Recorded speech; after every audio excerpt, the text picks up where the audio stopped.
ایک صحابی ہیں حضرت شیبہ بن عثمان رضی اللہ تعالی عنہ، وہ کہتے ہیں میرے والد کو اور میرے چچا کو مسلمانوں نے احد میں قتل کر دیا تھا. میرے دل میں بڑا غصہ تھا، بڑا جلال تھا کہ کبھی مجھے موقع ملے تو میں بدلہ لوں گا.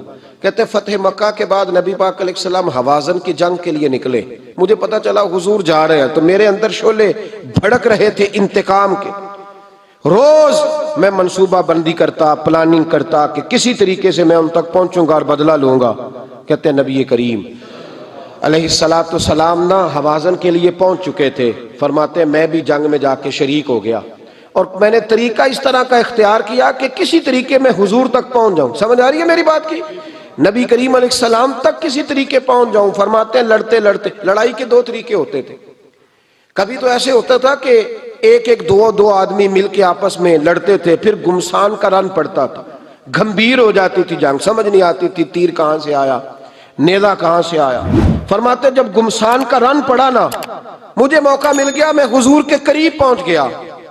حضرت شیبہ بن عثمان رضی اللہ تعالیٰ عنہ کہتے ہیں جب میں پہنچ گیا تو میں نے نا دیکھا کہ اب حضور کے قریب لوگ نہیں ہیں. فرماتے میں نے نا فوراً تلوار اٹھائی. تلوار اٹھا کے میں حضور کو معاذ اللہ شہید کرنے ہی لگا تھا کہ ایک نور چمکا حضور کے سامنے. پڑھیے درود صلی اللہ علیہ وسلم. کہتے ہیں ایک نور چمکا، اتنی تیزی تھی اس نور میں کہ میری آنکھیں بند ہو گئی، میرے ہاتھ سے تلوار گر گئی، آنکھیں چندھیا گئی میری. فرماتے تلوار میرے ہاتھ سے چھوٹ گئی. اب جب وہ روشنی مدھم ہوئی نا تو میں نے دیکھا نبی پاک سامنے کھڑے مسکرا رہے ہیں. میں نے کر دی، آپ نے سن لی. ذرا دیکھو تو صحیح، جو تلوار لہرائے اسے دیکھ کے بھی کبھی کو مسکرایا ہے. جس نے تلوار ہی لہرا دی، جو شہید کرنے ہی لگا تھا، پہنچ گیا تھا. لیکن یہ اخلاق میرے رسول پاک کا ہے صلی اللہ اعلیٰ حضرت فاضل بریلوی کا ایک شعر میں نے پڑھا. کچھ چیزیں ایسی ہوتی ہیں جو بس نا وہ آتی تو سامنے ہیں لیکن وہ اتنا لطف دے جاتی ہیں کہ ٹھنڈا ہو جاتا ہے مزاج. رات کو میں شعر پڑھ رہا تھا اعلیٰ حضرت کا فاضل بریلوی رحمت، اور میں نے شعر پڑھا تو مجھے اچھا لگا سنانا. ایک دوست کو میں نے فون کیا، میں نے کہا یار ذرا شعر تو سن لے. یہ پہلی دفعہ نظر سے گزرا ہے، ابھی سیدھا سادہ لیکن روح تک اتر گیا. اعلیٰ حضرت فرمانے لگے نبی پاک کے بارے میں، فرمانے لگے سیدھی سیدھی روش پر کروڑوں درود. سیدھی سیدھی روش پر بالکل سیدھی ہے حضور کی باتیں، کسی پیچیدگی کی ضرورت نہیں. کہنے لگے سیدھی سیدھی روش پر کروڑوں درود، سادی سادی طبیعت پہ لاکھوں سلام.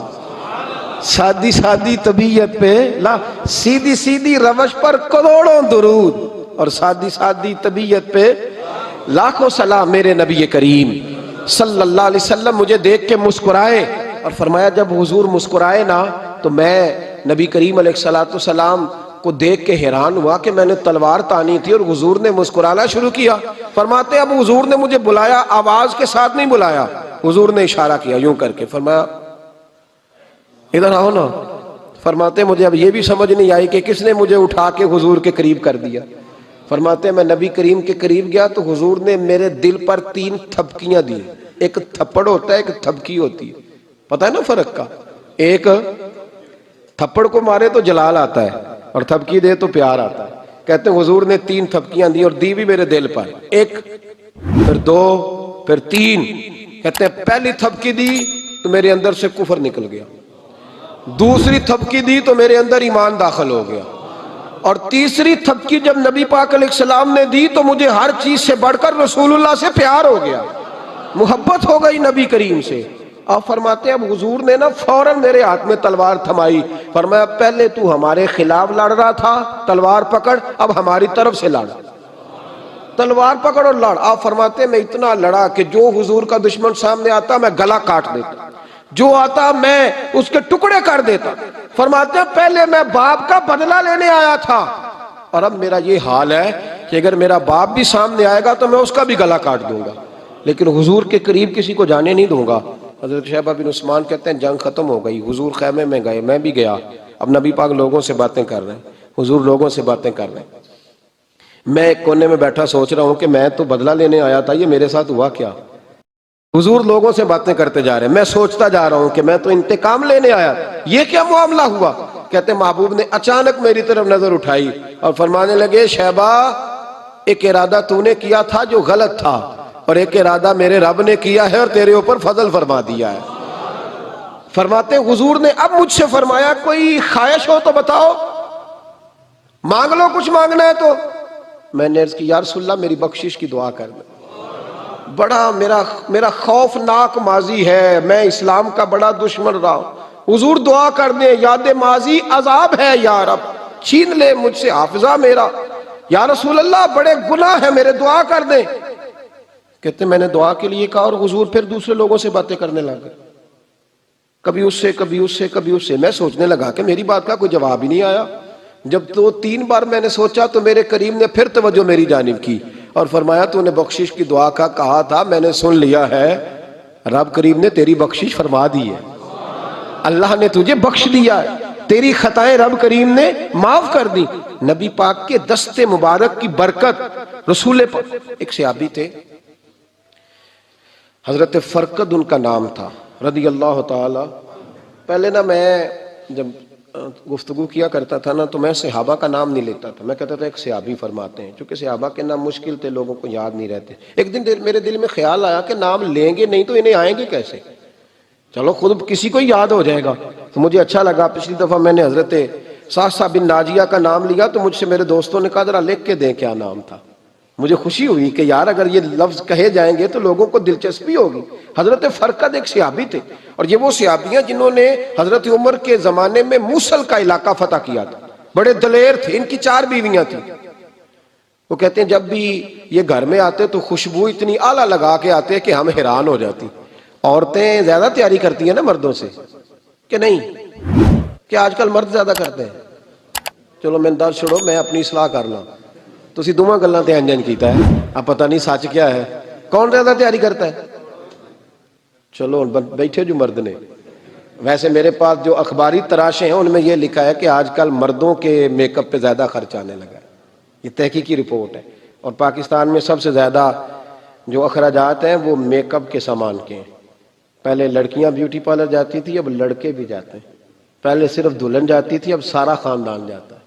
اللہ تعالیٰ معاف کرے۔ اس کے باوجود بڑی غربت ہے ملک میں، پریشانی بھی بڑی ہے، اس کے علاوہ ہمیں غریبوں کا درد ہے، اس کے باوجود ہم لوگوں کی مدد کرنا چاہتے ہیں۔ پتہ نہیں کیا ترجمہ کیا ہم نے غریب پروری کا، کیا معنی بنایا، اللہ ہی بہتر جانتا ہے، کہ وہ چیزیں جن کی بالکل حاجت نہیں، بالکل ضرورت نہیں، ان پر لاکھوں لٹا کے کہتے ہیں وہ دیکھو بیچارے کو روٹی نہیں مل رہی۔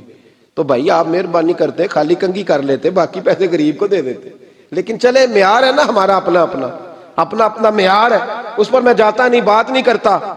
نبی کریم علیہ السلام کے صحابی، ان کی ازواج کہتی ہیں کہ اب عورتیں زیادہ تیاری کیا کرتی تھیں، لیکن وہ جب گھر آتے نا تو اتنی خوشبو لگاتے، کہتی ہم چاروں مل کے کوشش کرنے لگی، ڈھونڈنے لگی کہ وہ خوشبو کا پتہ کریں جو یہ لگاتا ہے۔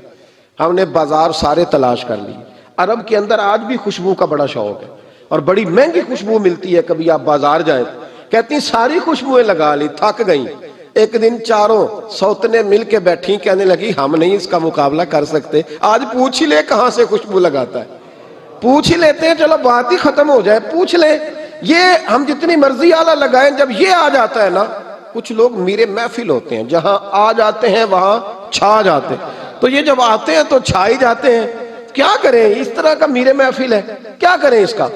فرمانے لگی ایک دن چاروں سوتنوں نے مل کے ان کو بٹھا لیا، کہنے لگی بتاؤ تو صحیح خوشبو کون سی لگاتے ہو؟ کہنے لگے کوئی بھی نہیں، کبھی لگائی نہیں، آج تک نہیں لگائی۔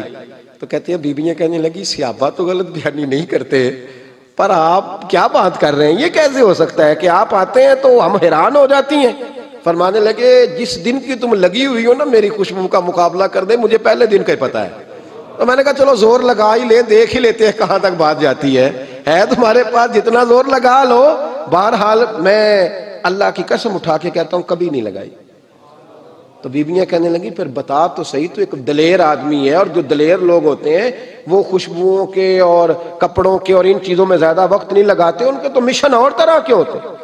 آپ تو مجاہد قسم کے آدمی ہیں، پر ہر وقت خوشبو آتی ہے۔ تو حضرت فرقد رو پڑے، کہنے لگے بیمار ہو گیا تھا، لاچار ہو گیا، حکیموں طبیبوں نے انکار کر دیا، وجود پر میرے آبلے نکل آئے، پھنسیاں بن گئی، ان میں پیپ بھر گئی، بیٹھ نہیں سکتا تھا، اٹھ نہیں سکتا تھا۔ جب تھک گیا نا تو دروازہ رسول پہ چلا گیا۔ جب تھک گیا طبیبوں کا، تھکایا ستایا حضور کی بارگاہ میں، کہا محبوبہ دیکھے تو صحیح میرا کیا حال ہے۔ حضور ذرا دیکھے، چل نہیں سکتا، سو نہیں سکتا، بیٹھ نہیں سکتا، تیرے علاوہ غم کسے بتاؤں؟ کہتے ہیں حضور نے فرمایا 70 ڈھانپ لے، باقی سارے کپڑے اتار دے۔ 70 ڈھانپ لے، کہتے ہیں ٹخنوں سے لے کر ناف تک میں نے 70 ڈھانپ لی، باقی سارے کپڑے اتارے۔ حضور کیا کریں گے؟ فرماتے ہیں نبی پاک نے دست مبارک اٹھایا، برف سے ٹھنڈا، کستوری سے زیادہ مہکنے والا، فرماتے ہیں پورے وجود پر میرے حضور نے دست مبارک ایک دفعہ لگا دیا، اب جدھر جدھر سے گزرتا ہوں ساری دنیا خوشبو سے بھر جاتی ہے۔ یہ نبی پاک کا دیا ہوا نور ہے، یہ حضور کی عطا کردہ شفا ہے، یہ رسول پاک کے حسن کی خیرات ہے۔ ایک شاعر نے ایک فقرہ کا کمال کر دی، کہنے لگا ظلمت کو ان کے نور نے کافور کر دیا، جس پر پڑی نظر اسے بھی نور کر دیا۔ رسول پاک علیہ السلام کے دست خیر میں وہ برکات تھی۔ حسن کی دو قسمیں ہوتی ہیں، ایک حسن ہوتا ہے ملمہ سازی والا، بیوٹی پارلر والا، ایک حسن ہوتا ہے باطن کا۔ بچے پتہ کیوں خوبصورت ہوتے ہیں؟ اس پر علماء مناطقہ نے بحث کی ہے، محدثین نے لکھا ہے۔ بچہ گدھے کا بھی ہو تو پیارا لگتا ہے، چھوٹا بچہ اگر اس کا رنگ بہت گورا نہ بھی ہونا، صرف چھوٹا ہو، وہ پیارا لگتا ہے، اس میں ایک جاذبیت ہوتی ہے۔ اس پر ہمارے مفسرین نے، محدثین نے، علماء مناطقہ نے ایک بحث کی ہے۔ وہ کہتے ہیں اصل بات یہ ہے کہ بچے جھوٹ نہیں بولتے، بددیانتی نہیں کرتے، دھوکہ نہیں کرتے۔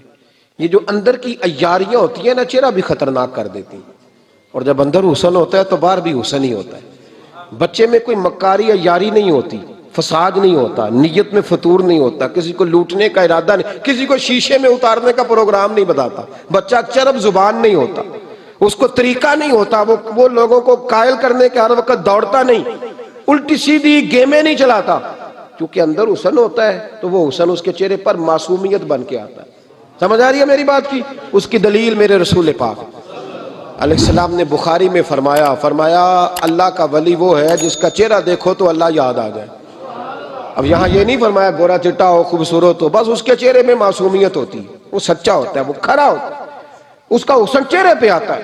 میرے رسول کریم علیہ السلام کا جو حسن تھا نا، وہ اندر کی صداقت کی روشنی تھی، وہ اندر کے کیف کا نور تھا جو حضور کے چہرے پر عیاں ہوتا تھا۔ اس لیے نبی پاک کا چہرہ جو تھا وہ آنکھیں چدھیاتا نہیں تھا، بلکہ آنکھوں کو اچھا لگتا تھا۔ شاہ عبد الرحیم صاحب محدث دہلوی، شاہ ولی اللہ صاحب کے والد ہیں، اور ہمارے بر صغیر پاک و ہند میں جتنے بھی مسالک ہیں یہ سارے شاہ ولی اللہ صاحب کے شاگرد بنتے ہیں۔ وہ کہتے ہیں میرے ابا جی نے خواب دیکھا اور خواب میں انہیں رسول اللہ کا دیدار نصیب ہوا۔ تو نبی کریم علیہ السلام کی بارگاہ میں شاہ ولی اللہ صاحب کے ابا جی کہنے لگے حضور ایک بات بڑی اڑ گئی ہے میرے دل میں، بڑی، تو کتابوں سے جواب نہیں ملا، آج رب کریم نے موقع دیا ہے اس سوال کا جواب۔ تو کہ عبد الرحیم پوچھو کہ یا رسول اللہ حضرت یوسف کا حسن دیکھ کے لوگوں نے انگلیاں کاٹ لی، پر آپ کو تکنے والے تکتے ہی رہے، کوئی بھی ہوش نہیں ہوا، کسی نے انگلی نہیں کاٹی۔ تو کہتے محبوب نے فرمایا عبد الرحیم رب کریم نے اپنی غیرت کے ساتھ میرے حسن پر 70,000 پردے ڈالے، یہی بہتر ہے کہ پردوں میں وہ پردہ پوش رہے، وہ اگر پردے اٹھا دے تو کسے ہوش رہے۔ فرمایا 70,000 پردوں میں چھپا ہوا حسن ہے، ورنہ کسی کی طاقت تھی کوئی بات کر سکتا، جرت تھی کسی شخص کی؟ میرے حبیب پاک سید عالم حضرت عبداللہ ابن سلام رضی اللہ تعالیٰ عنہ اہل یہود کے بڑے عالم تھے، فرماتے میں تورات زبور انجیل کا جاننے والا تھا۔ جس دن حضور مدینہ طیبہ قصوہ نامی اونٹنی پر بیٹھے تھے، میں حضور سے مناظرہ کرنے، بحث کرنے آیا، میرے ساتھ میرے شاگرد تھے، ارادہ تھا بحث کروں گا، نبی پاک کو بڑے معاذ اللہ کڑوے کڑوے سوال کروں گا۔ کہتے ہیں حضور بیٹھے تھے قصوہ نامی اونٹنی پہ اور گردن مبارک جھکی ہوئی تھی، ہونٹوں پر حضور کے زیر لب ہلکی سی مسکراہٹ تھی۔ نبی پاک تھوڑا بولتے تھے پر جتنا بولتے تھے وہ دلوں میں اترتا جاتا تھا۔ فرماتے ہیں میں جب گیا نا، میرے شاگرد ساتھ تھے، مناظرہ کرنے گیا، مناظرہ، شاگرد ساتھ تھے، فرماتے ہیں میں بڑے سوالات تیار کر کے گیا، پر حضور گھوڑے پہ بیٹھے تھے، دو باتیں میں نے سنی۔ حضور نے فرمایا رشتہ داروں سے اچھا سلوک کرو، اپنے غلاموں کا خیال کرو۔ کہتے ہیں وہ شاگرد مجھے دھکے دینے لگے، کہنے لگے چلو استاد جی آگے ہو، کرو سوال، چلو نا آگے، بڑھو نا آگے۔ یہ کئی دفعہ نعرے لگانے والے بھی مروا دیتے ہیں نا، چلو نا، چلو آگے، چلو بڑھو آگے، کرو بات، آؤ نا۔ کہتے میں ذرا آگے بڑھا، دھکا دیا انہوں نے، فرماتے میں آگے بڑھا اور میں نے قریب محبوب کے قریب جا کے کہا حضور مجھے کلمہ پڑھا دے، میں مسلمان ہونے آیا ہوں۔ یعنی عام آدمی تو قائل ہو جاتا ہے، عالم اور تورات زبور انجیل کا جاننے والا، حضور کلمہ پڑھائیں۔ کہتے میں واپس آیا نا کلمہ پڑھ کے تو شاگرد کہنے لگے استاد جی آپ تو مناظرہ کرنے آئے تھے، یہ کیا ہوا؟ تو یہ لفظ ہے حضرت عبداللہ ابن سلام کے، فرمانے لگے تم نے نبی پاک کا چہرہ نہیں دیکھا، ان کی آنکھوں کی روشنی نہیں دیکھی، تم نے چہرے کی معصومیت نہیں دیکھی، لب و لہجے کا وقار نہیں دیکھا؟ کتنے دنوں کے تھکے ماندے آج وہ مدینے پہنچے، پر ان کے لب و لہجے میں کوئی اکتاہٹ، کوئی تھکاوٹ، کوئی لفظوں میں جھول تم نے دیکھا ہے؟ فرمانے لگے جس کا اس طرح کا چہرہ ہوتا ہے وہ جھوٹا نہیں سچا ہوا کرتا ہے۔ میرے نبی پاک علیہ السلام کے غلام حضرت طارق بن عبداللہ رضی اللہ تعالیٰ عنہ فرماتے ہیں کلمہ پڑھنے سے پہلے ایک دفعہ ہمارا سارا قبیلہ تجارت کے لیے نکلا تھا، اور اس وقت منظر یہ ہوتا تھا کہ ہم اپنی عورتوں کو بھی ساتھ لے جاتے تھے، 6 مہینے سفر کرنا ہوتا تھا، اونٹ گھوڑے ہم بیچا کرتے تھے، عورتیں بھی ساتھ رہتی، کھاتے بھی پکاتے بھی۔ کہتے ہیں ایک سفر سے ہم واپس آ رہے تھے تو مدینے کے باہر صحرا میں ہم نے پڑاؤ کیا، اکیلے رسول پاک صلی اللہ، پھر ایک دفعہ پڑھیے گا، ایک دفعہ پھر کہیے گا صلی اللہ تعالی علیہ وسلم۔ کہتے ہیں نبی پاک تنے تنہا اکیلے، حضور نہ سیر کرتے کرتے کرتے کرتے ہمارے قافلے کے پاس سے گزرے، خیمے لگے تھے، پڑاؤ کیا، محبوب تشریف لے آئے۔ کہتے ہیں حضور سید عالم صلی اللہ تعالی وسلم تشریف لائے، کوئی قبیلے میں سے قافلے میں سے حضور کو جانتا نہیں تھا، ایک سرخ رنگ کا اونٹ تھا ہمارے سردار کا جو بکنے سے رہ گیا تھا، بڑا خوبصورت۔ کہتے ہیں نبی پاک کو پسند آ گیا، حضور پوچھنے لگے تم کون ہو؟ کہا جی مسافر ہے۔ کہاں سے آئے ہو؟ فلاں جگہ سے آئے ہیں۔ کس لیے آئے ہو؟ ہم تجارت کی غرض سے نکلے۔ اونٹ بیچو گے؟ بیچنا ہے۔ کتنے کا؟ سودا طے ہوا، اس نے کہا اتنے لینے، حضور نے کہا اتنے دینے، اب بات طے ہو گئی۔ کہتے ہیں لگام حضور نے پکڑی اور فرمانے لگے وہ سامنے میرا شہر ہے جس کا نام مدینہ، وہ میرا شہر ہے، میں ابھی مدینے جاتا ہوں، اپنے غلام کو بھیجتا ہوں اور تمہیں آ کے نہ قیمت دے جاتا ہے۔ محبوب گھوڑے کی لگام تھا، اونٹ کی لگام تھا میں، نکیل تھا میں، اونٹ تھا سرخ رنگ کا۔ حضور لے کے جب نکلے نا، تھوڑا سا چند قدم آگے گئے تو ان میں سے ایک شخص بولا، کہنے لگا سردار اب سیانے لوگ ہیں، سمجھدار ہیں، اس شخص کا نام پوچھا آپ نے؟ قبیلہ پوچھا ہے؟ ایڈریس کا پتہ ہے؟ پتہ ہے کہاں رہتا ہے؟ اتنا قیمتی اونٹ دے دیا۔ تو سردار بھی کہنے لگا، سارے کہنے لگے یار ان کی باتوں میں اتنی لذت تھی، ان کے گفتار و رفتار اتنی باوقار تھی، مزیدار تھی کہ ہوش ہی کوئی نہیں رہا۔ بھئی ہم پرانے تاجر ہیں، کبھی اس طرح کا سودا کیا ہی نہیں جس طرح کا آج ہو گیا۔ اوہو واقعی کچھ نہیں یاد رہا، کوئی سمجھ نہیں آئی۔ وہ ابھی نظر آ رہے، ایک آدمی دوڑ کے جاؤ، دوڑ کے اور جا کر کے نا ان سے کہو، بڑی جائز بات ہے، وہ ناراض بھی نہیں ہوں گے، ان سے ایک شخص کہو کہ بھئی اونٹ دے جاؤ، پیسے لے آنا اور اپنا مال لے جانا، دوڑ کے جاؤ۔ ایک شخص دوڑنے لگا تو سردار کی بیوی خیمے کے اندر تھی، پردے کے پیچھے سے بولی، کہنے لگی خبردار کوئی پیچھے نہ جائے، اگر پیسے مل گئے تو ٹھیک ہے، نہ ملے تو میں دے دوں گی، کوئی پیچھے نہ، کوئی نہ جائے پیچھے۔ سردار کہنے لگا تو جانتی ہے؟ کہنے لگی نہیں۔ کہا گارنٹی کیوں دے رہی ہے؟ تو کہنے لگی تم نے ان کا چہرہ نہیں دیکھا؟ تم تو سودے کر رہے تھے، میں پردے کے پیچھے سے دیکھ رہی تھی۔ پیر مہر علی شاہ صاحب کو کسی نے کہا تھا نبی پاک کا حلیہ بیان کریں، بتائیں حضور کے کان مبارک کیسے تھے، آنکھیں کیسی تھی، ناک مبارک کیسی تھی، بینی مبارک کیسی تھی۔ تو پیر مہر علی شاہ صاحب کہنے لگے کوئی مثل نہیں ڈھولن دی، کہنے لگے مجھ سے نہیں بیان ہوتا حضور کا حلیہ، کوئی مثل نہیں ڈھولن دی، تو چپ کر مہر علی، ایتھے جا نہیں بولن دی، میں بس کر، تو بیان کر سکتا ہے؟ اتنی طاقت۔ اعلیٰ حضرت نے کہا لم یاتی نذیرک فی ناظر مثلے تو نشد، پیدا جانا۔ کہا حضور مثال تو تب آپ کی بنے گی نا، کوئی آپ کی طرح کا پیدا تو ہوگا، تب بھی مثال بنے گی، تو جب ہوا ہی نہیں تو مثال کیسے بنے گی؟ کہنے لگی کوئی نہ جائے، نہ پیسے آئے تو میں دے دوں گی۔ میں تو پردے کے پیچھے سے دیکھ رہی تھی، ان کے چہرے کا وقار دیکھا، ان کی آنکھوں کی روشنی دیکھی، ان کے لفظوں کا حسن دیکھا۔ تم 50 باتیں کرتے تھے، وہ ایک جواب دیتے تھے، اور گنے چنے لفظ بولتے تھے، ان کی سادگی کا وقار دیکھا۔ جانے دو، نہ پیسے آئے تو میں دوں گی۔ کہتے ہیں حضور گئے، تھوڑی دیر کے بعد ایک کالے رنگ کا حبشی غلام آیا، پیسے بھی پکڑے اور اپنی چادر میں نا کھجوریں باندھ کے تو پیچھے ڈالی ہوئی، اور دیہاتی لوگ پیچھے نہیں ڈال لیتے، کھجوریں ڈال کے پیچھے۔ کہتے ہیں وہ آئے اور ان کے آنے کا انداز بھی بڑا نرالا تھا. کہتے ہیں وہ جھومتے جھومتے اللہ کا ذکر کرتے، اللہ الصمد کرتے پہنچ گئے اور آگے کہنے لگے تم سے میرے نبی نے اونٹ خریدا ہے؟ تم سے؟ ہم سے خریدا ہے. کہنے لگے یہ تمہارے پیسے؟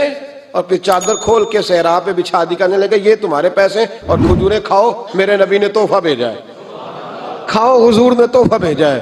تو وہ سردار کی بیوی اوٹ ہٹا کے کہنے لگی اور کالے رنگ کے حبشی غلام انہیں کھجوریں کھلا اور مجھے اس عزت والی ماں کا نام بتا جس کے گھر میں ایسا لال پیدا ہوا. انہیں کھجوریں کھلا اور مجھے اس عظمت والے باپ کا نام بتا جس کے گھر میں ایسا پھول کھلا ہے. وہ قبیلہ تو بتا تو صحیح، وہ کون تھے؟ 2 گھڑیاں رکے ہیں پر خوشبو ہی پھیل گئی ہے، رنگ ہی بدل گیا. تار کوئی مثل نہ ڈھولن دی، تو چپ کر مہر علی ایتھے جہاں نہیں ہو بولن دی. حضرت طارق بن عبداللہ کہتے ہیں جناب بلال فرمانے لگے وہی تو اللہ کے آخری رسول ہیں، وہی تو خاتم المرسلین ہیں، وہی تو ہیں جنہیں اللہ نے ساری انسانیت کے لیے نمونہ عمل بنایا. کہتے ہیں ہم اونٹ بیچنے گئے تھے پر سارے کا سارا قبیلہ ہی مسلمان ہو گیا. نبی پاک کی حضور کے ظاہری حسن کے تذکرے ہماری اولادوں کو آنے چاہیے. ایک شعر مرحوم اعظم چشتی نے کہا تھا، کمال کر دی. کہنے لگے سمجھا نہیں ہنوز میرا عشق بے ثبات، تو کائنات حسن ہے یا حسن کائنات؟ میں آج تک سمجھ نہیں سکا. سمجھا نہیں ہنوز میرا عشق بے ثبات، تو کائنات حسن ہے یا حسن کائنات. بھائیو وہ سارے طریقے اپناؤ جو رسول پاک نے عطا فرمائے. حسن بھی نبی پاک کے طریقوں میں ہے، پاکیزگی بھی نبی پاک کے طریقوں میں ہے، بقا بھی حضور کے. اور جو چاہتا ہے نا دنیا میں سب سے خوبصورت بن جائے، نظر آئے اور اس کی خوشبو سے لوگوں کے دل ٹھنڈے ہوں، وہی طریقہ اپنائے جو میرے نبی نے عطا کیا ہے. قرآن مجید فرقان حمید میں اللہ کریم نے فرمایا ہے کہ یا ایہا الناس قد جاکم برہان من ربکم. فرمایا اے لوگو تمہارے پاس تمہارے رب کی طرف سے دلیل آ گئی، برہان آ گئی. وہ دلیل کیا ہے؟ وہ نبی پاک علیہ السلام کی ذات گرامی. رسول کریم صلی اللہ علیہ وسلم اللہ تعالیٰ کی ذات و صفات کا مظہر بن کر دنیا میں تشریف لائے. خود نبی پاک نے فرمایا من رآنی فقد رآی الحق، جس نے مجھے دیکھ لیا اس نے حق دیکھ لیا. نبی کریم صلی اللہ علیہ وسلم کے غلام فرماتے ہیں کہ حضور علیہ السلام کی جب سخاوت دیکھتے تھے نا تو پھر خیال آتا تھا کہ اللہ کتنا سخی ہوگا. جب نبی پاک علیہ السلام اپنے غلاموں کے گناہ معاف کرتے تھے، غلطیوں سے درگزر کرتے تھے، دشمنوں کو معاف کرتے تھے، تو پھر دل کے کونے سے آواز آتی تھی کہ رب کتنا مہربان کرنے والا ہوگا، اللہ کتنا کریم ہوگا، کتنی رحمت فرمانے والا ہوگا. اور جب رسول کریم علیہ السلام پردہ پوشی کرتے، درگزر کرتے، تو پھر اندازہ ہوتا تھا کہ رب کریم کتنا ستار ہوگا. نبی پاک علیہ السلام کے جو لوگ قریب جاتے تھے نا، خدا کے ہونے کا انہیں یقین ہو جاتا تھا. حضور کا انداز گفتگو، نبی پاک کا اٹھنا بیٹھنا، دینا تقسیم کرنا، معاف کرنا، غلاموں کو، غریبوں کو، ناداروں کو عزت دینا، ہر شخص کے حوالے سے نبی پاک صلی اللہ تعالی علیہ وسلم کا انداز کریمانہ یہ پتہ دیتا تھا. لوگ کھو جاتے تھے اور سوچتے تھے کہ رب کتنا مہربان ہے، اللہ کتنا کریم ہے، اللہ کتنا ستار ہے. کچھ لوگ ایسے ہوتے ہیں جنہیں اللہ تعالیٰ ظاہری طور پر بڑا حسن دیتا ہے لیکن وہ صاف رہتے نہیں، نفاست پسند نہیں ہوتے. سادہ ہونے میں اور میلا کچیلا ہونے میں فرق ہوتا ہے. ان دو چیزوں میں فرق. نبی پاک صلی اللہ تعالی علیہ وآلہ وسلم نے بہت اعلیٰ لباس بھی پہنا ہے، بہت اعلیٰ لباس بھی حضور نے پہنا ہے. حضرت عبداللہ ابن عباس رضی اللہ تعالیٰ عنہ کی روایت صحیح ستہ میں موجود ہے. ایک صحابی نے ان سے کہا، ایک شخص نے ان سے کہا کہ آپ نے بڑے اچھے کپڑے پہنے ہیں. تو فرمانے لگے میرے محبوب بھی اعلیٰ سے اعلیٰ لباس زیب تن فرماتے تھے، لیکن امت کے لیے کہ غریب پریشان نہ ہو، محبوب علیہ السلام نے عاجزی کے طور پر کم قیمت کا لباس استعمال فرمایا. عاجزی کا معنی ہے کم قیمت کا لباس پہننا. سادگی کا مطلب یہ نہیں کہ آپ کے داڑھی پہ مٹی لگی ہو، چہرے پہ مٹی لگی ہو اور آپ بغیر غسل کے کئی کئی دن گزار دیں، یہ سادگی نہیں ہے۔ سادگی یہ ہے کہ سادہ لباس ہو، جو مل جائے کھا لے، جو مل جائے پہن لے، کوئی نخرہ نہ ہو، کوئی اس کی طبیعت میں رعونت نہ ہو، تکبر نہ ہو، یہ سادگی ہے۔ کچھ لوگ بڑے خوبصورت ہوتے ہیں لیکن صاف ستھرے نہیں رہتے۔ میرے نبی کریم علیہ الصلوۃ والسلام کی صفائی کا، نفاست کا، حضور کے حسن کا، ظاہری حسن کا جو اللہ نے دیا تھا، اس کا حال یہ ہے کہ رب فرماتا ہے وَالضُّحَىٰ وَاللَّيْلِ إِذَا سَجَىٰ، محبوب تیرے چمکتے ہوئے چہرے کی بھی قسم ہو، اور جب اس کے گرد زلفیں چھا جاتی ہیں مجھے اس کی بھی قسم ہو۔ اور حضرت عبداللہ بن رواحہ نبی پاک کے صحابی ہیں، وہ فرماتے ہیں کہ حضور کوئی معجزہ نہ دکھاتے، نہ چاند توڑتے، نہ ڈوبا سورج موڑتے، نہ درختوں سے کلمہ پڑھواتے، کوئی معجزہ نہ دکھاتے، پھر بھی نبی پاک کا چہرہ اتنا خوبصورت تھا کہ لوگوں نے دیکھتے جانا تھا اور کلمہ پڑھتے جانا تھا۔ یہ حضور علیہ السلام کے ظاہری حسن کا حال تھا، لیکن اس کے باوجود اللہ کے محبوب آئینے کے سامنے کھڑے ہو کے کنگھی فرماتے تھے، تیل استعمال فرماتے تھے۔ اللہ کے محبوب علیہ السلام اپنے بالوں کے درمیان سے مانگ نکالتے تھے، آدھے بال ایک طرف ہوتے تھے، آدھے ایک طرف ہوتے تھے، اور صحابہ فرماتے ہیں کئی دفعہ حضور امامہ اتارتے تو ان بالوں کے بیچ جو خوشبو لگی ہوتی اس کا رنگ بھی ہم دیکھا کرتے۔ حضور صاف لباس پسند کرتے تھے۔ ایک شخص کو حضور نے دیکھا، اس نے میلے کچیلے کپڑے پہنے، تو حضور نے ٹھنڈی آہ بھری، فرمایا کاش یہ دھو کے کپڑے پہنتا۔ ایک شخص کو دیکھا بال بکھرے ہیں، کنگھی نہیں کی، تو حضور فرمانے لگے کاش یہ کنگھی کر لیتا۔ نفاست پسند آدمی پہ نا بوجھ بنتا ہے۔ جو آدمی، آپ کو پتہ ہے کہ امام شافعی تو فرماتے ہیں جمعے والے دن غسل کرنا واجب ہے، ماتے غسل نہ کرے تو جمعہ ہی نہیں ہوگا۔ اگرچہ ہمارے امام صاحب کے نزدیک سنت ہے۔ یہ سنت کب بنا؟ ایک دن نہ بہت سارے لوگ اپنے اپنے کام سے اٹھے مسجد میں آ گئے، مسجد نبوی میں۔ کوئی کسان تھا تو کھیت سے اٹھ کے آ گیا، کوئی مزدور تھا تو مزدوری سے اٹھ کے آ گیا۔ تو مسجد میں جب بہت سارے لوگ جمع ہوئے نا، تو بعض لوگوں کو دقت محسوس ہوئی، تو رسول کریم علیہ السلام نے فرمایا کتنا ہی اچھا ہو کہ تم جمعے والے دن نہا کے آیا کرو۔ بس وہ صحابہ کا مزاج ہمارے والا نہیں تھا کہ تفصیل بتائیں، حکمت بتائیں، ملے گا کیا، ثواب کتنا، نہ نہائیں تو گناہ، یہ کوئی نہیں۔ حضور نے کہا کہ نہا کے آؤ تو کتنا ہی اچھا ہے۔ پھر کسی صحابی نے کبھی بھی بغیر غسل کیے جمعہ ادا ہی نہیں کیا۔ کسی نے بغیر غسل کے کبھی جمعہ ادا ہی نہیں کیا نا۔ اسلام بڑا خوبصورت دین ہے۔ حضور نے فرمایا جو کچا پیاز کھائے وہ مسجد نہ آئے، پہلے مسواک کرے، دانت صاف کرے، پھر آئے۔ نبی پاک صلی اللہ علیہ وسلم نے فرمایا جو کچی مولی کھائے مسجد نہ آئے۔ مولی کھانا جائز ہے، پیاز کھانا جائز ہے، لیکن منہ سے بدبو آتی ہے۔ نبی پاک علیہ السلام کا ظاہری حسن کیا بات ہے۔ میلاد مبارکہ میں نبی پاک علیہ السلام کی جو چیز بڑی کھل کے واضح آتی ہوتی ہے وہ رسول اللہ کا حسن و جمال ہے۔ آپ کی والدہ سیدہ طیبہ طاہرہ حضرت سیدہ آمنہ رضی اللہ تعالیٰ، اماں جی کہتی ہیں کہ میرے محبوب جب میرے بطن اقدس میں آئے تو جو تکالیف عورتوں کو ہوتی ہے مجھے ان میں سے کوئی تکلیف بھی نہیں ہوئی۔ اور اماں جی کہتی ہیں مجھے کبھی کوئی ثقل، کوئی بوجھ محسوس نہیں ہوا۔ اور فرماتی ہیں کہ جو ولادت کے وقت لوگوں کو، عورتوں کو تکلیف ہوتی ہے مجھے وہ بھی نہیں ہوئی۔ اور فرماتی ہیں کہ نبی کریم علیہ السلام پیدا ہوئے تو ہمیں حضور علیہ السلام کی ناف کو کاٹنا نہیں پڑا، ناف بریدہ پیدا ہوئے، ختنہ شدہ پیدا ہوئے۔ آپ کو پتہ ہے عورتیں غسل دیتی ہیں بچے کو پیدا ہونے کے بعد، لیکن میرے محبوب نے سجدہ ہی کر لیا پیدا ہوتے ہی، امتی امتی کہتے ہوئے پیدا ہوئے۔ حق نے فرمایا کہ بخشا الصلاۃ والسلام، اور پہلے سجدے پر روز ازل سے درود۔ میرے امام فاضل بریلوی کا جو انداز تکلم ہے نا، اس کی بھی حد ہی کوئی نہیں، کوئی حد ہی نہیں۔ کہاں تک ان کی محبت جاتی، کہنے لگے پہلے سجدے پہ روز ازل سے درود، یادگاری یہ امت پہ لاکھوں سلام، یادگاری یہ امت پہ لاکھوں سلام۔ بتائیے بغیر وضو کے، بغیر غسل کے سجدہ ہو جاتا ہے؟ تو حضور نے سجدہ کر کے بتایا کہ اللہ نے مجھے پاک صاف پیدا کیا ہے۔ نبی پاک صلی اللہ علیہ وسلم کی والدہ نے جب یہ باتیں ارشاد فرمائیں تو لوگوں نے پوچھا ان سے کہ اماں جی پھر آپ ایک جملے میں بتائیں کہ ماجرا سارا کیا تھا، آخر ایک ولادت تو ہوئی نا، آپ کے وجود اطہر سے ایک بچہ تو نکلا، تو یہ کیا تھا؟ تو سیدہ آمنہ فرمانے لگی خارج منی نور، بس میرے وجود سے ایک نور نکلا ہے، بس میرے وجود سے ایک، اور روشنی آتی جاتی ہے تو کسی کو تکلیف نہیں دیتی، ایک نور نکلا۔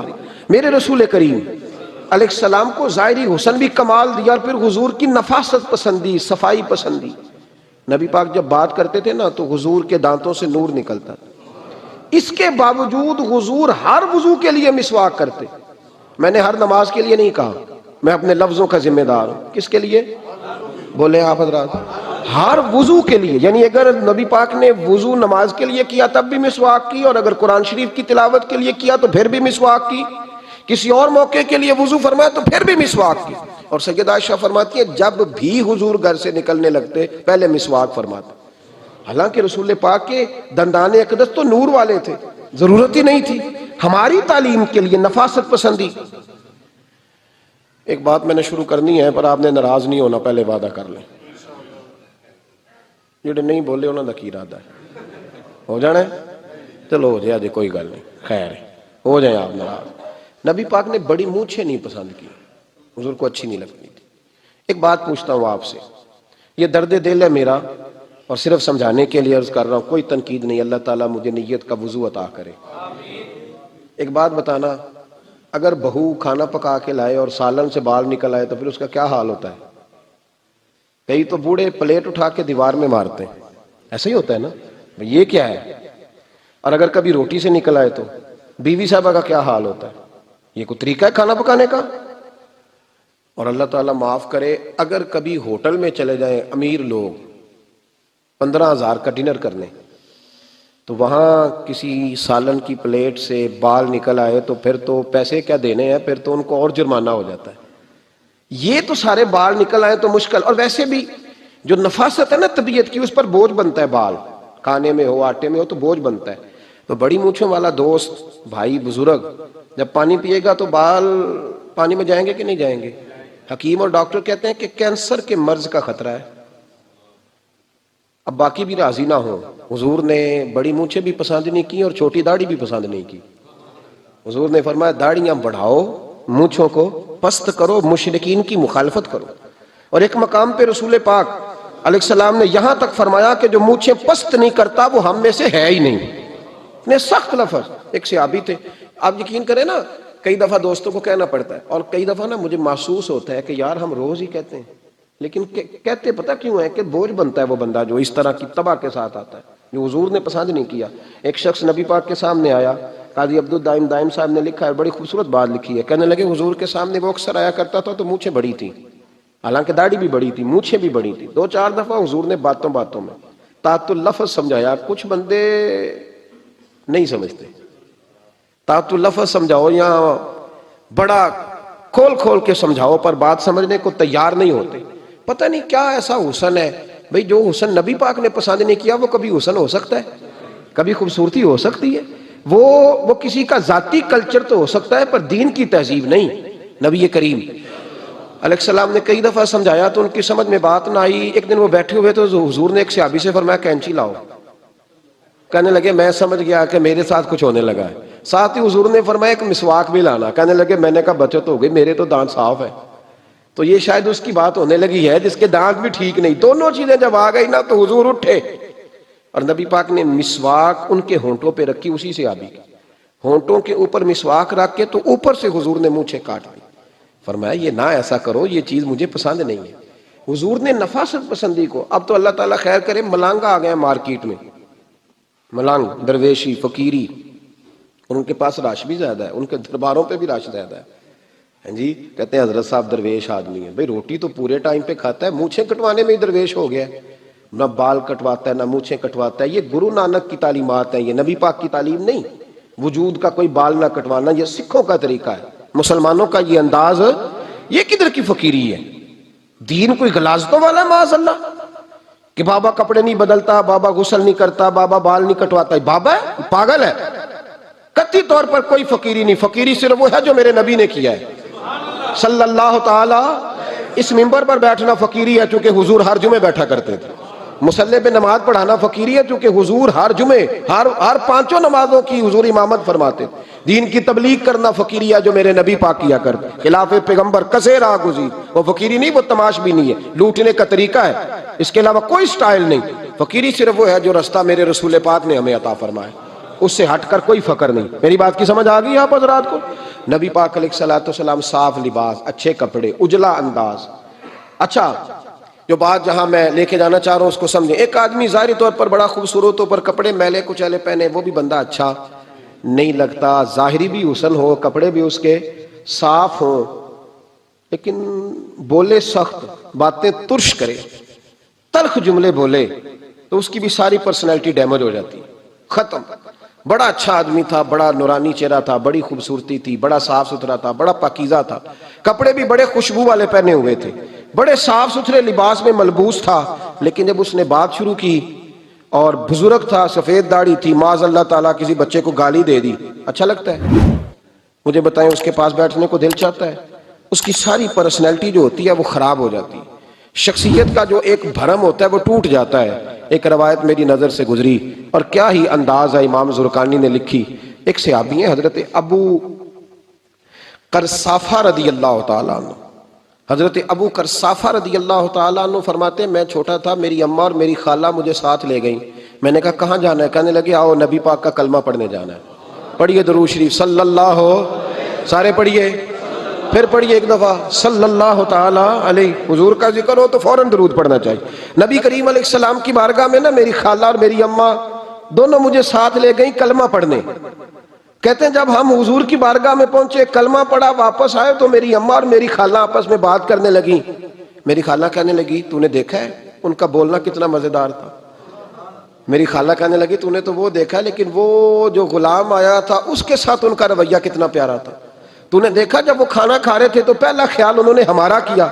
بار بار وہ ان کا ذکر کرتی، کہتے آپس میں حضور کی شانیں بیان کرتی، میری اماں بھی میری خالہ بھی. بالآخر بات لمبی ہو گئی تو میری اماں بولی، کہنے لگی بس کر، ہم کتنی عظمتیں بیان کریں گے، مجھے تو 3 باتیں سمجھ میں آئی ہیں. کتنی؟ 3 باتیں مجھے سمجھ میں آئی ہیں. کہا وہ کیا؟ تو کہنے لگی ما رأینا مثل ھذا الرجل احسن وجھا ولا القا صوبا ولا البنا کلاما. کہنے لگی مجھے تو 3 باتیں سمجھ میں آئی ہیں کہ نہ اتنا خوبصورت چہرے والا کوئی شخص دیکھا ہے، اور نہ اتنے صاف کپڑوں والا کو دیکھا ہے، اور نہ ہی اتنی میٹھی بولی بولنے والا کوئی دیکھا ہے. تینوں باتوں کی کمال ہے، ظاہری حسن بھی کمال، کپڑوں کی صفائی بھی کمال، اور رسول پاک کا بولنا بھی کمال، لب و لہجے میں مٹھاس بھی خوبصورتی والی. یہ اصل حسن ہے کہ ظاہراً بھی انسان بڑا منزہ ہو، باطناً بھی بڑا صاف ستھرا ہو. میرے رسول پاک علیہ الصلوۃ والسلام کا طریقہ مبارکہ پتہ کیا تھا؟ حضور صلی اللہ تعالیٰ علیہ وآلہ وسلم جب مسجد میں نماز پڑھ لیتے تو حضرت جعفہ رضی اللہ تعالیٰ عنہ فرماتے، بخاری کی حدیث ہے، فرماتے ہیں میں مدینہ شریف میں آیا تو حضور نماز پڑھ لیتے تو صحابہ نبی پاک کے پاس آتے اور حضور کا دست مبارک پکڑ کے پہلے چومتے پھر چہروں پہ ملتے، پہلے چومتے پھر چہروں پر.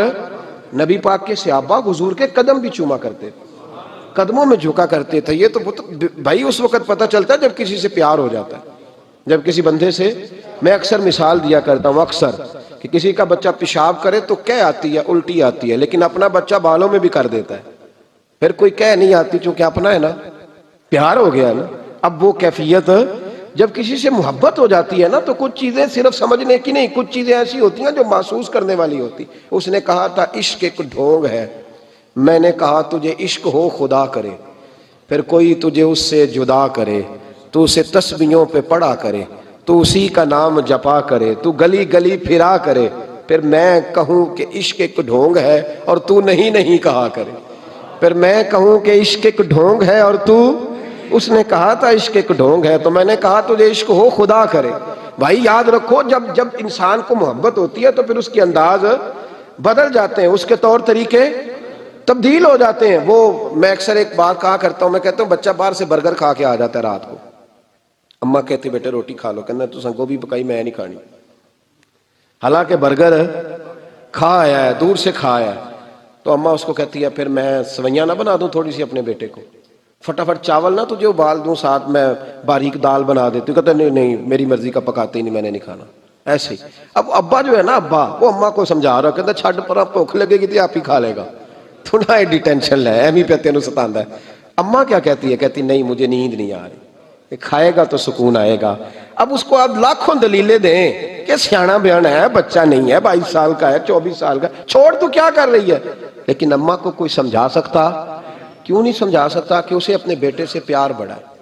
وہ کیا کرے، وہ مجبور ہے، اس کے دل کی کیفیت اس طرح کی ہے کہ کوئی دنیا کی طاقت اسے سمجھا سکتی، سوال ہی نہیں پیدا ہوتا کوئی اسے سمجھا سکے۔ یہ ممکن کیسے ہو، کیسے سکتا ہے؟ یہ محبت ہے۔ میرے رسول پاک علیہ السلام کے صحابی حضرت جعیفہ فرماتے ہیں میں حضور کی بارگاہ میں آیا تو صحابہ کیا کرتے، نبی پاک کا دست مبارک پکڑتے، پہلے چومتے پھر چہرے پہ ملتے، بخاری ہے۔ فرماتے ہیں میں نے کہا یہ کیا کر رہے ہیں؟ پھر اچانک میرا بھی دل کیا ذرا کر کے تو دیکھو، کچھ چیزیں چکھنے پہ پتہ لگتا ہے کتنی مزیدار ہے۔ کہتے ہیں میں بھی قریب گیا، حضور کے دست مبارک میں نے ہاتھ ڈالا، فرماتے ہیں ہاتھ پکڑا ہی تھا کہ نبی پاک کا ہاتھ برف سے بھی زیادہ ٹھنڈا۔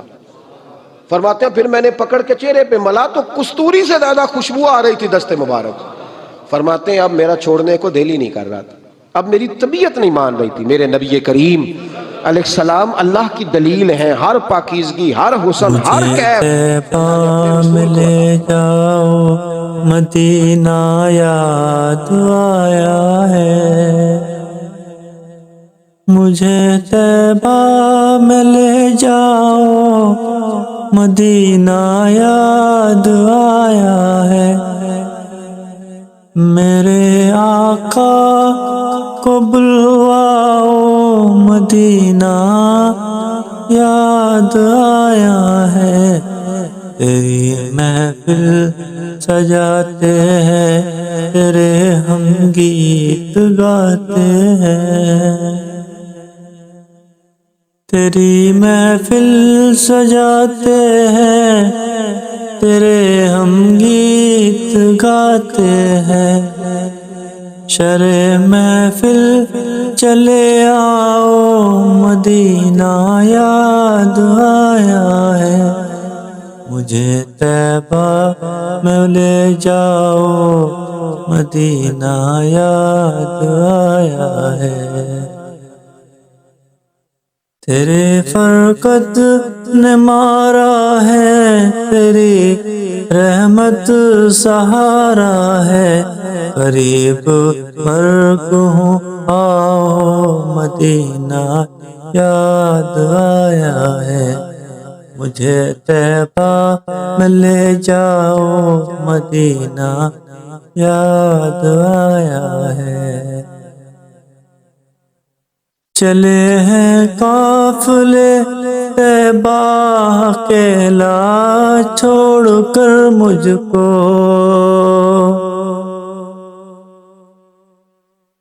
چلے ہیں قافلے طیبہ اکیلا چھوڑ کر مجھ کو، مجھے بھی ساتھ لے جاؤ مدینہ یاد آیا ہے، مجھے طیبہ میں لے جاؤ مدینہ یاد آیا ہے، میری میت کو لے جانا مدینے پاک میں یارو، مجھے طیبہ میں دفناؤ مدینہ یاد آیا ہے، مجھے طیبہ میں لے جاؤ مدینہ یاد آیا ہے، ہوئی ہے جان کی دشمن تیری طاہر کی یہ دنیا،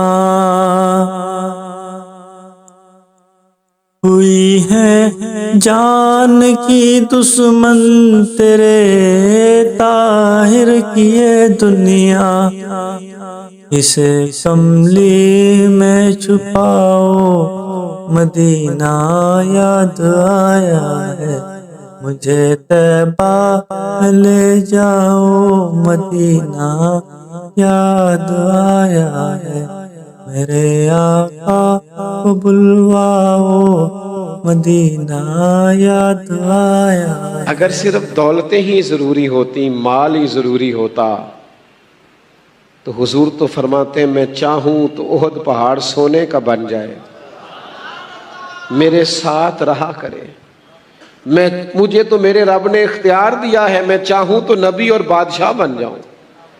لیکن سنو نا یار، ضرورت کس چیز کی ہوتی ہے؟ اللہ کے محبوب اللہ کی بارگاہ میں دعا کرتے ہیں، اے اللہ ایک وقت روٹی دینا، ایک وقت فاقہ دینا۔